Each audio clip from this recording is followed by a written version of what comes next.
right, we'll go ahead and get started. And we had a few things we're going to do today. This little blurb here in module number 2, we're going to look at Nolan and review Nolan and look at it, and then preview PAR Inc. And Wednesday we're going to look at some other cases. One of them, the cases are M&D Chemicals, and then. And if time permits, we'll go ahead. Yeah, well, we should be able to. M&D Chemicals, and then so that'd take care of that. M&D, PAR, yeah. So we'll try to preview PAR today. I think we'll have the time. Then we can do M&D Chemicals on Wednesday, because those are the ones that are due. I'm going to start first of all just where we were in terms of what's going on in the where we are in the text, and the what I had asked everybody to do was, and this is Appendix 1, this is the Nolan case, to use goal seek for the break-even, to look at break-even analysis. And the author did a pretty good job of walking us through it. Now, again, if you have to do another one of those sign-in things, it may take you a little bit to pull Excel up. But I'm going to go back over to the files in Canvas, and I've got the key over there, and we'll take a look at it. And it'll give us a chance also to talk a little bit about the scenario, or the what-if analysis tools in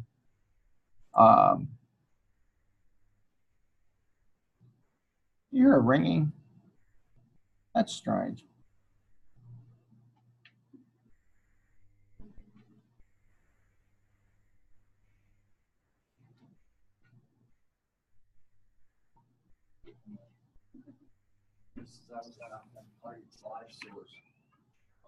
Now it's mocking me. I'll turn you off. I'll end it for you. But anyway, we were at, this is the Nolan key, and basically what we were asked to do is to take a look at using one of the what if tools. And if you click over here on data, okay, you'll see, if you go over to the right, click on the data tab in Excel, then you'll see the what if analysis. And there are 3 of them. And one of them, the goal seek, is the simplest. We're just going to take we're going to take one outcome and then change one variable to try to achieve that goal that we want. There's also the scenario manager. If you took 1123 with me, then we did that when we did a capital budget analysis, and we looked at different profitability indexes on the basis of interest rate or hurdle rate or required return versus monthly income or annual income, excuse me. So each of these go a little bit more complex. The data table is the most complex of them, but we're going to look first of all at the goal seeking. And what I'd ask you to do, and we'll take a look here for just a moment, okay, was to, let me go back here for a sec.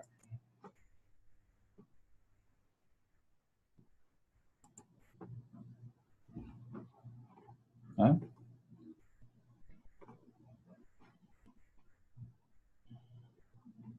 And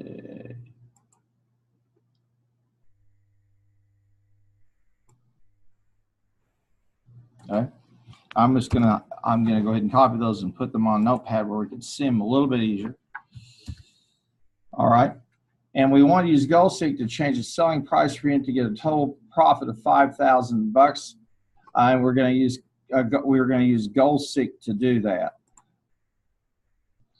Okay, and there's the profit goal. Okay, and we wanted to get that set. So basically, we come over here, and let me go ahead and just insert the text file, or the text box, excuse me.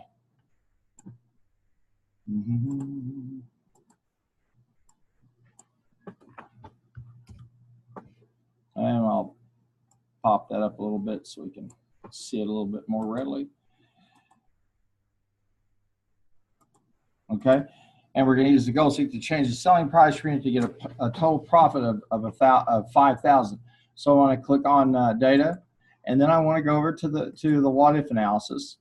Okay, and here I have a target, so I'm going to use the goal seek tool, and I want to set the cell, and that's going to be the production, the profit, okay, or loss, and we're going to do that by changing the price to 5,000, and then by changing the cell, we're going to change the price per unit, the selling price per unit. And so basically on goal sequence, okay, the cell that we set is our goal, okay, and then we assign a value to it, and then the changing cell, that's the variable that we're working with, and we'll click that, and it gives us it gives us a solution, okay. I went ahead and looked also at break-even volume when the selling price is $5. And then the break-even fixed cost, okay, in order to achieve some goals. And again, notice that with break-even, total profit or loss is 0. You can see the parameters of fixed costs, $8,000, the variable cost per unit, the selling cost, and you can take the selling price times the volume is 9,600. You've got the variable cost, so you're going to add in another 1,600. There you go. So that walked you through. Now I'm going to make that key available for everybody to see, and I'll go back over here to the files and find it and make it visible so you can see it. But this was just kind of just an introductory thing, and we'll publish that so you can see it. Okay, and I'll ask everybody to just, with all of these cases, just try and see what you can get done, and then we'll talk about it. But again, this is over in page 24, excuse me, through 27, and you can see they gave us the break-even value, okay,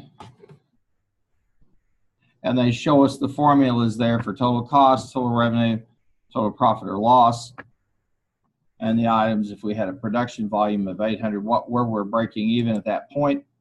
And they go ahead and provide some more verbiage about it. And the whole idea of this is and they talk about determining the break-even point, okay? The whole idea is just to start us off with goal seek and to say, okay, I can work with any one of these variables that feed into the result. And it's not any different than not any different in principle than when we go ahead and we use the solver, because we're choosing to either minimize, maximize, or hit a target value. Then we have our changing cells, the cells we're going to change, and then we have our constraints, and then we determine the type of data we're working with on the basis of its distribution. So that's pretty much it as far as Nolan was concerned. Now, I wanted to spend some time today, and we're going to talk about. I'll go back here to the modules. And we're just going to walk into these fairly slowly, and we're going to talk about M&D chemicals.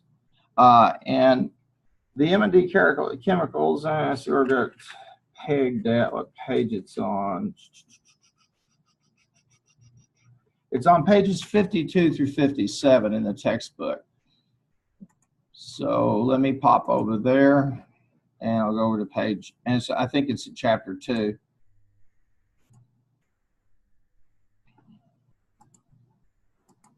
And I want chapter 2.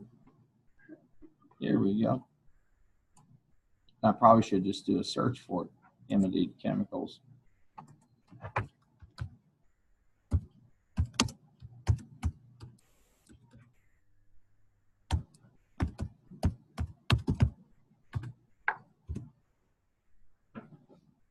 It's giving me no result there because I typed it in. Up. Okay.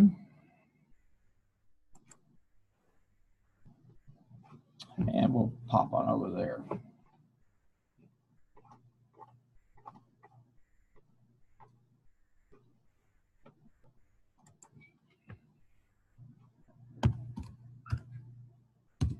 Now, as you can see, I'm trying to navigate this online textbook that they have.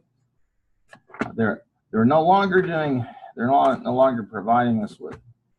These folks are going to all digital for everybody, you and me included. And over on, and the case really starts on page 52. Okay, so I'm going to go page 52, see if that'll just take me right over there. And this is a minimization problem. It's a load problem. Obviously not going to do that, so I'll just pop over there. And the now you'll want to go into the files there and the management files, and you want to pull that case. Okay. There's got to be a better way to do this than what I'm doing here. And I think there are 3. And yep. Oh, I want to get close to where I'm headed to. I need to go to chapter 2. I'm sorry. But anyway, but if your textbook starts really over on 52, and this is a minimization problem, I'm going to go ahead and go back here for a moment to the files, and we'll open that file up and we'll take a look at M&D chemicals.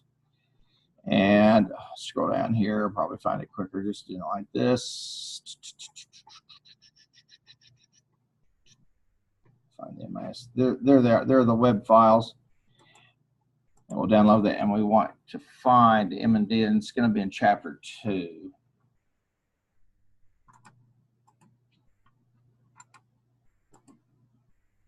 And there it is, M&D. Facts, the two cases we have M&D and PAR both out of chapter 2. All right, I'm going to open this up, and we're going to take a look at it. And now we have what we would call a true load balancing problem. Now, you should have a solver installed. If you don't, if it's not on your computer, if you have Excel but you don't have solver, it's simple. Click on File, then go to Options, and then click Add-ins. And if it's active, it'll be up here in the Active Application Add-ins. If it's not, you'll need to press on that and click Go and add it in. But I think we've had enough activity in here that probably would be there. Now, I'm going to click Solver on here, okay? And here we have in this file, and we'll talk about it, we have 3 options we can work with when we're making a decision. We want to minimize something, maximize it, or we have a target value. Now, when we did Nolan Plastics, we basically worked with a target value, okay? No big deal there. Now, here we're working with a minimization problem, and this is a load balancing problem. And let's look through the spreadsheet here and just think about what we're looking at. This is they have 2 products they make, A and B, okay? And they have processing time, okay? Number of hours to process each product. There's a production cost associated with them, and then you have a total time available, okay? That might be how much machine time you have, shifts, who knows. I think they give you some verbiage for that, but it doesn't really matter. The whole idea is I'm working with a constraint. Then we have a minimum total production, okay? And we have to make at least 125 units of product A, okay? So now as we come down, we've got some decision variables to make. We got some decision variables, and that is the number of gallons that we want to produce, okay, of each product. And we want to minimize the total cost. So if you walk through the solver, dialog box, you're going to see H20 is going to be the demand for product A, okay? Pardon me, that's the objective. And then we're looking at changing these cells B15 through C15, okay? And then we've got the constraints there, and they have to be greater than and equal to and that's B20 and 21 is equal to or greater than D20 or 21. And so what we're basically saying is the demand, we have those constraints. The demand for the left-hand side and the right-hand side, 350 products, 350 total production, processing time of 650. So we've got that information given to us in terms of what our constraints are, what is our goal. And now, the last piece of this is a simplex method. And here what we're saying is we assume, again, that the data are distributed on a linear, in a linear fashion, okay? In other words, the distribution looks like that. So if you take a look over on page 53 in the textbook, all right, you're going to see that they give you the whole formula for the minimization. They give the objective function, then the constraints, okay? And then they're at the bottom of page 53. It's figure 2.15. You're looking at basically the feasible region, okay? And everything that's a feasible region is that it's in that darker blue color.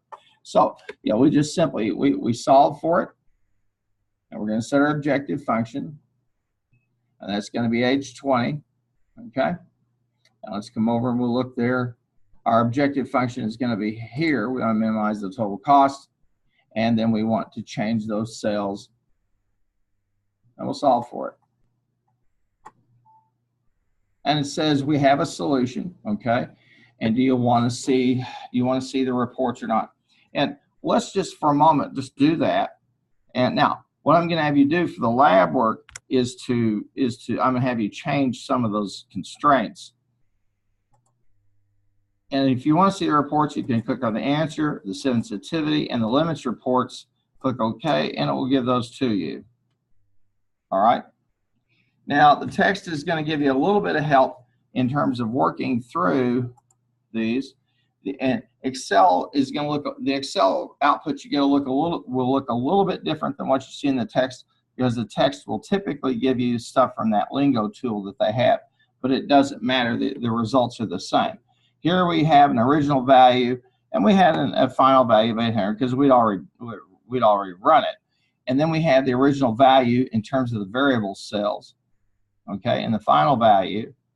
And then the same for product A, the same for product B, where they're located. And so we're going to make 250 gallons of product A, 100 of product B. And they say it's integer. And notice this little term continuous. What this means is that we're talking about whole units, okay? There's not going to be such a thing, we're not going to be working with such a thing as half a gallon or 3/4 of a gallon or whatever measuring unit you're going to deal with. It's a continuous variable. And when we do linear programming, we assume a continuous variable. If you look at distribution, if you look at page 53, you're going to see those function lines for processing time, production, etc. They're all along a line, which means there's an infinite number of points, which means they're continuous data. Now, if you come down and you take a look at the constraints, okay, then you can see we're trying to deal with a certain amount of volume, okay, in terms of our product A and its left-hand side, the total production, and the processing time. And then we say, okay, is there any slag?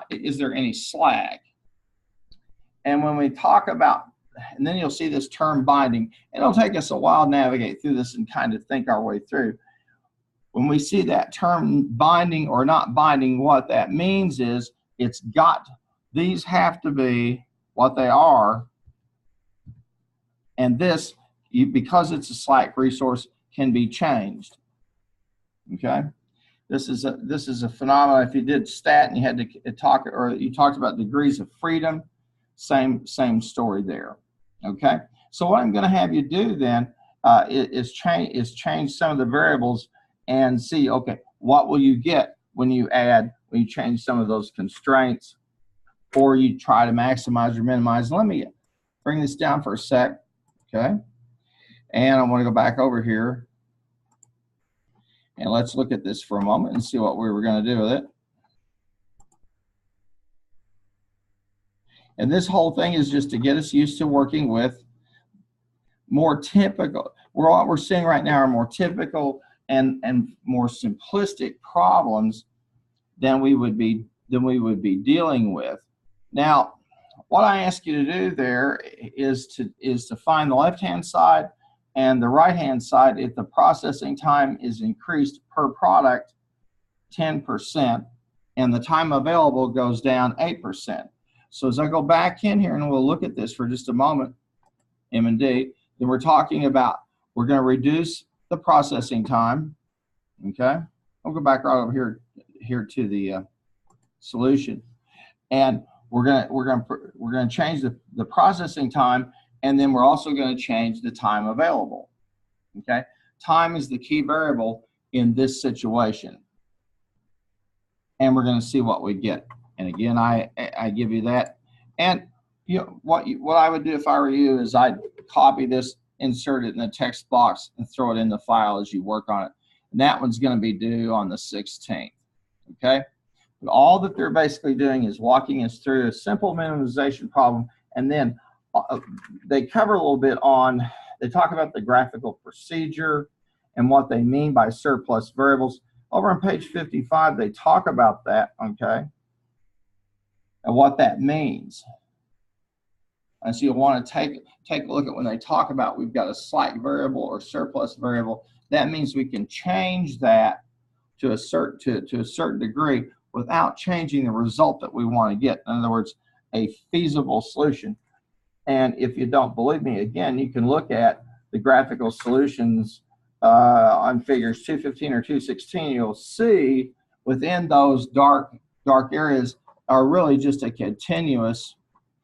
Those are just continuous. Well, the points are infinite. So you've got some slack variables you can work with there. I'll pop us back here to chapter 2. Okay. And let's see, I want to work on a special case. All right, there it is. Now this is the lingo output that they show you there in the textbook. This is not, obviously, you see it doesn't look like what I'm seeing in Excel, okay? But you'll see that the constraint, first constraint, I've got some slack or surplus.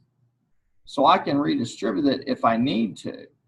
Now, you're going to see another important figure over here, and this is called the dual value. And this is if I change one increment up or down, how does this impact my final result? All right, and we can see that on that third constraint, all right, any change we make starts to reduce the value of the data that we've got. Constraint number 2, it increases it 4 units. Think of it like marginal utility for all intents and purposes. That's really what they're talking about. And then as they walk you through here, and this is a little more understandable, but yeah, I like the Excel version because it shows you the cells that we're working in, all that business. It shows you any allowable increase. And notice that on variable A and variable B, they're mirrored from each other. One has an infinite dual value. The other, 1, out to how many ever digits you want to carry it. This whole thing is moving us to a point where we say, okay, if I change a particular variable, how does it impact the result that I get? And we try to identify those variables. Sensitivity analysis is designed to help me identify variables that have changed, have the greatest impact, okay? Now, they give us some special cases of material and all that business, but that's primarily what I'm going to have you do some work with M&D chemicals, okay? And then also, it would be good for you to look through that and start to understand what they mean by slack and surplus, what they're really trying to communicate in terms of those reports. Now, I'll open Nolan up, that key, and I'm going to close it. Now, again, I want to emphasize, and we're going to look here at M&D chemicals, all right?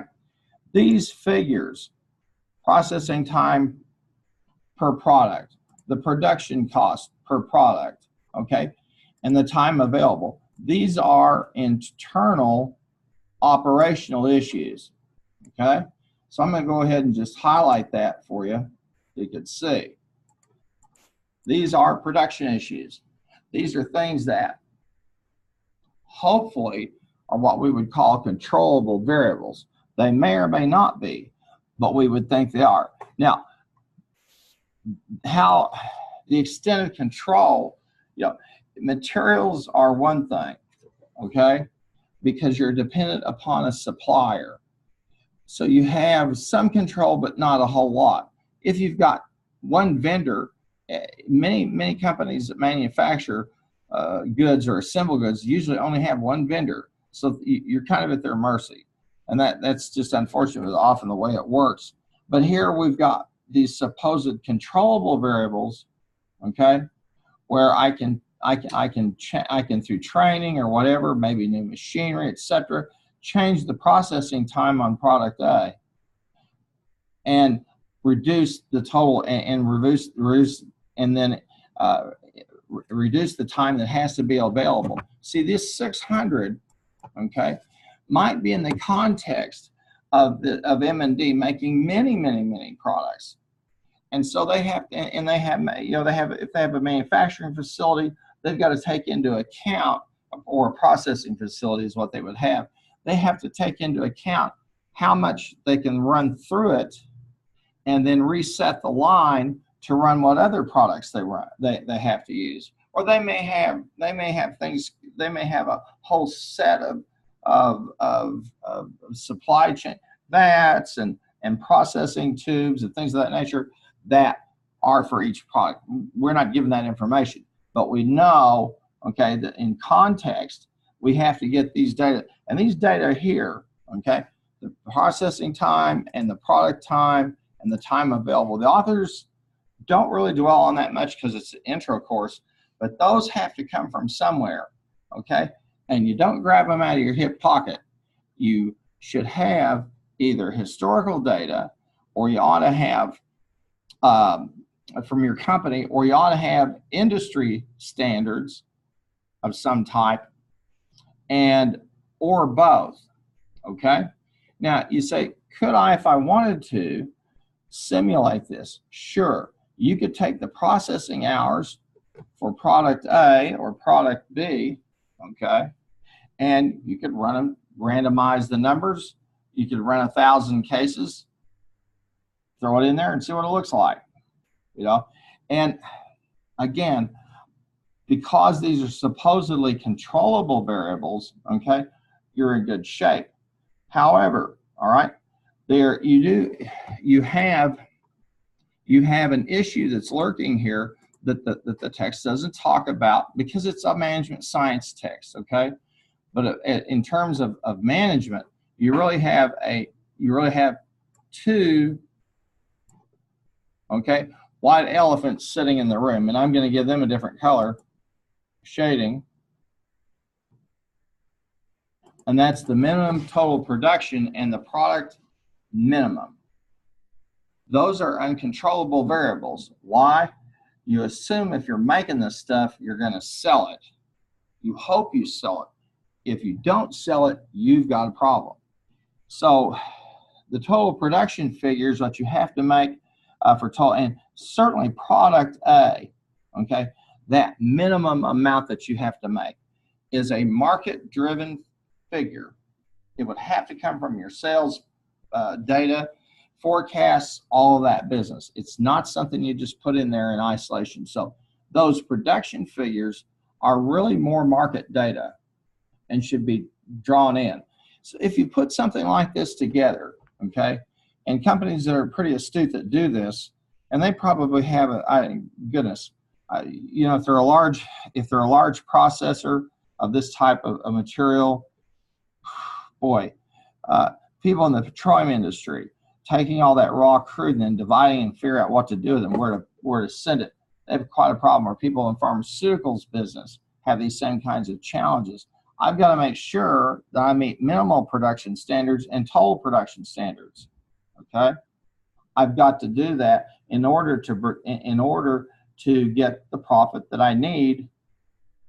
And when I look here, when you look at and you see minimize total costs, okay, we assume, because it's linear, that we're looking at, if we minimize the total cost, we maximize the total profit. I'm going to click on the data again. We'll look at the solver, and it's really looking at two sides. Now, they don't give us any data on what the price per gallon is, or if they sell it in a batch. Okay, but the bottom line is, when I see minimize the total cost, then the mirror opposite of that is profit maximization. Okay, now the whole idea of using this and doing this is to say, okay, if I can get my costs suppressed to the lowest level, that's the optimal level, I'm in the best shape I can. And you can pretty much assume, say like a bowl, and as you run down into the middle of the bowl, that's the lowest point of that bowl, and that's where you want to be. If you flip the bowl over and you go up to the top of it in terms of profit or revenue, that's where you want to be. That's that sweet spot when you really are, as a company, you're about as optimal as you can get. So that's some of the stuff there in M&D that the text doesn't give you, but where would those figures come from?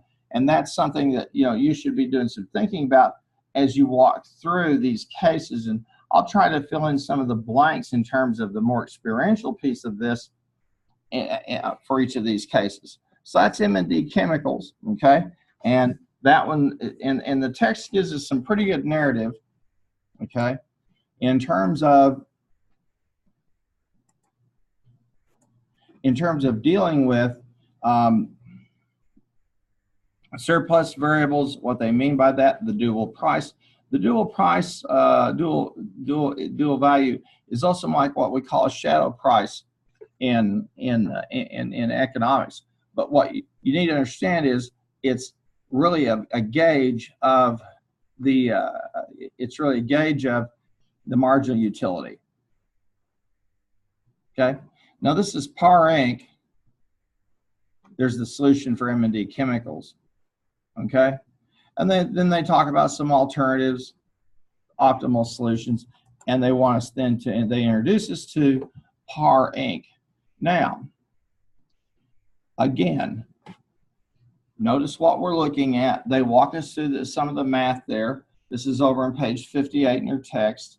And they walk us through an objective function, okay, with some alternative optimal solutions. In other words, we've got more than one alternative solution that we can put into play.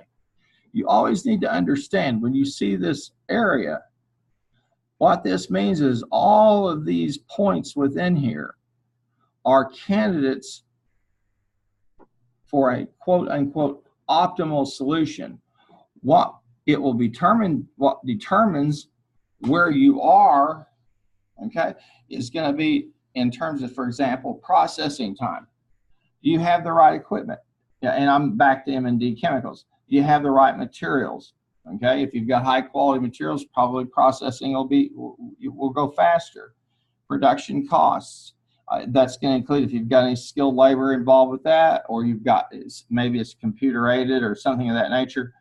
You are going to be in the chair of, even with an alternative solution situation, of how well you control those things or how well you do with them. Okay, so if historically you've done product A for processing time, then you have to say, okay, when I look at my sensitivity report and my limits report, okay, where do I go with this to improve things? Okay, that's essentially what we're trying to look at. Now I'm going to pop back up here for just a moment, and we're going to take a look some more at PAR. Okay, and they've got some and they also have, the authors also give us some information about what we call infeasibility. Okay, there's no one optimal solution. I have no regions of feasibility, and sometimes you'll run into those, And that's when you have to do a little bit of work as a manager to make some decisions. Now, here you are, and this is with the par ink problem, and the authors do a nice job of showing this, okay? And here we have two examples, and this moves us into one of these issues we run into of what we call satisficing, trying to meet one departmental goal or say one business unit goal versus the entire organization. And you can see here on figure 219, they've got all the points, okay, that satisfy minimum production requirements, but then you've got a second feasible region, okay, that deals with departmental constraints. That's where you start to move into some negotiating and some speaking with getting teams of people together and managing the project such that you're in good shape. And there you can see the number of the number of deluxe bags and the number of standard bags. And so we're assuming they're linear, okay? But we've got two sets of, and sometimes competing optimal areas. Now, this table 22 is good because it walks us through, all right, the resources that we need to hit a couple of goals. 500 standard bags, 360 deluxe bags. So this is a load balancing problem. They make standard bags and then deluxe bags.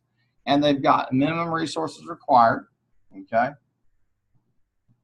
And you can see that. And then the resources available. So if you look up here at cutting and dyeing, they need 80 more hours. Now, if you look at sewing, they're good there. And if you look at finishing, they're good there. Well, they need some additional resources. Inspection and packaging, they need some more resources there.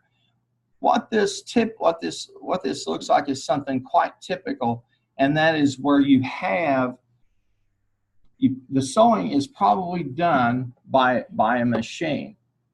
The cutting and dyeing might be a different issue. Now, you might be able, they may have a machine, but it has limits, tolerance limits that it can do for you, okay, in terms of dyeing the stuff and cutting it. The sewing, though, if you don't have any additional resources, you either have tremendous people working for you or you have some type of machinery or device that does that work for you because it doesn't need any additional resources. And then you see finishing and inspection and packaging. So we're trying to figure out, okay, given these required resources and those that are available, how are we going to work this all out? And that's why you see those those regions of feasibility. And go back for a second and talk about this, okay? When you see this, what you're looking at is what we call local solutions. If we run an optimal, if we have one of these problems and we get an optimal solution, okay, then we can then given a set of constraints, a target value, or we want to minimize, maximize, whatever, we have a universal result, a universal answer. It will work every single time. But if we get this, now we have an issue because we have what we call an unbounded problem. You say, what do you mean? Well, the authors show us here, okay, the mathematics for an unbounded problem. But what that really means is, okay, I've got several ways I can go with this, and so I don't have any real strict boundaries, okay? And so there's no one formula for this that's going to work. Remember, we're making stuff, okay?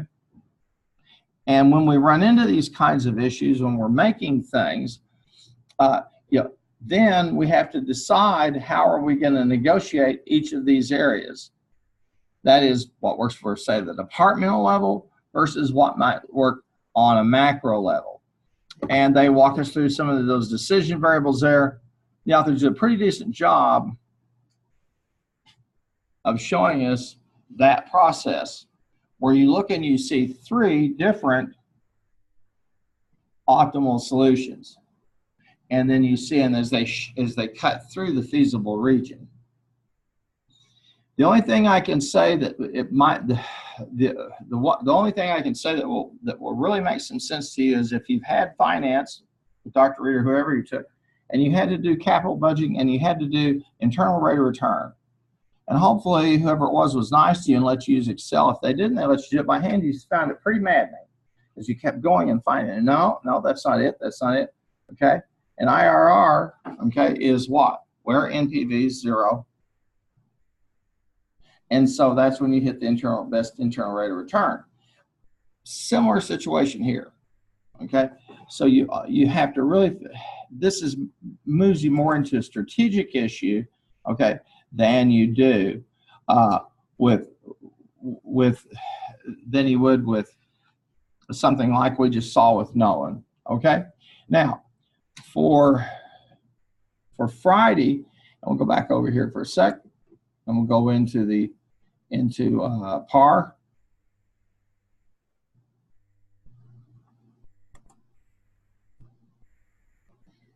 Now, I give you the information on PAR Incorporated, okay?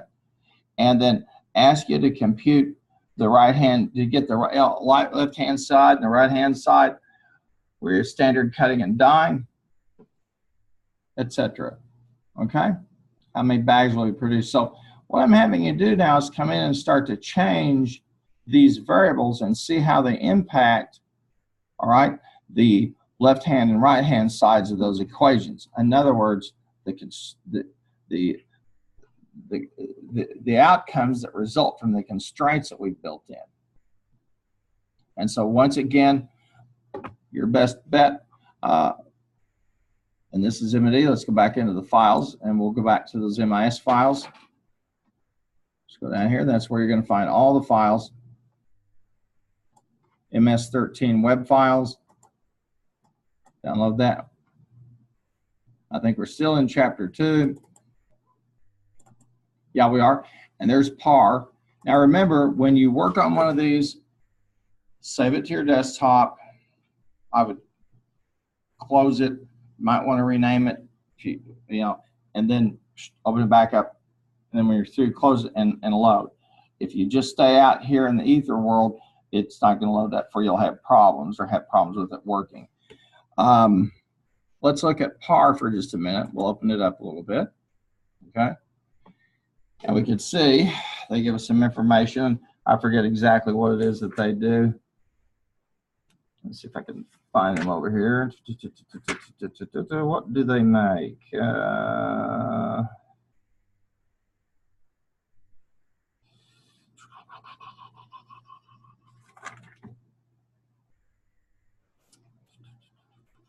Feasibility. Oh, somehow they're not. Oh, about Earth to me. I'm dumb. They make bags. It says profit per bag right there. My apologies. Now, here is a slightly more complex, a little bit more realistic problem that we run into. We have the cutting and dyeing, sewing, finishing, inspection, packaging. We can see the times available. And now we've introduced the issue of profit per bag. Okay. And so this time we're working with a maximization problem. How do I know? Well, I put that in the row and said I want to maximize. Okay. I can also go in and look at solver and see I want to maximize B18. And then by changing the variable cells, that's B15 through C16. So those are decision variables. How many standards will I make? How many deluxe bags will I produce? Okay. And then the constraints that are outlined here in B21 to 24 and D21 to 24. Okay. And what we're saying is the hours used have to be equal to or less than the hours available. We can't make more hours available if we don't have them. There could be any one of the reasons, a number of reasons why. It could be budgeting. The kind of the nightmare scenario for people that are involved in this type of process is if the hours available are driven by the nature of the product, okay? If you're a bakery, you have only so long to work with stuff to get bread and all the other products, related products that you make out the door. Because after a while, if you don't make bread and ship it 3 days later, it's 3 days old. Yeah. So you have to have, and people here, I believe there's still maybe Wonder Bread or somebody's over there in Oklahoma City, and they still have a bread factory, and they produce bread and early. If you're ever over there in that part of Oklahoma City, it's over by the Capitol, you'll smell that freshly baked bread, okay? And that stuff's been coming out of the conveyor, it's been cut up, it's been packaged and all that. People are loading their trucks out to run the bread and take it out where it needs to go, okay? You don't make a bunch of bread and stick it on a trailer and send it to North Dakota. So you may have these time constraints that are just basically built into the product, or you may have these time constraints that are built in based upon competitive issues. And so what I'm going to have you do is to work with this, take a look at it, okay? And again, I've got some variables. I want you to do some work with it. And we'll go over here to up here to the modules, okay?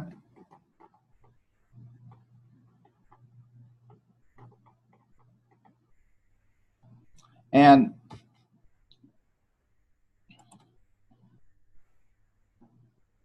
that's what I want you to do with Par Inc. Now, let me emphasize again,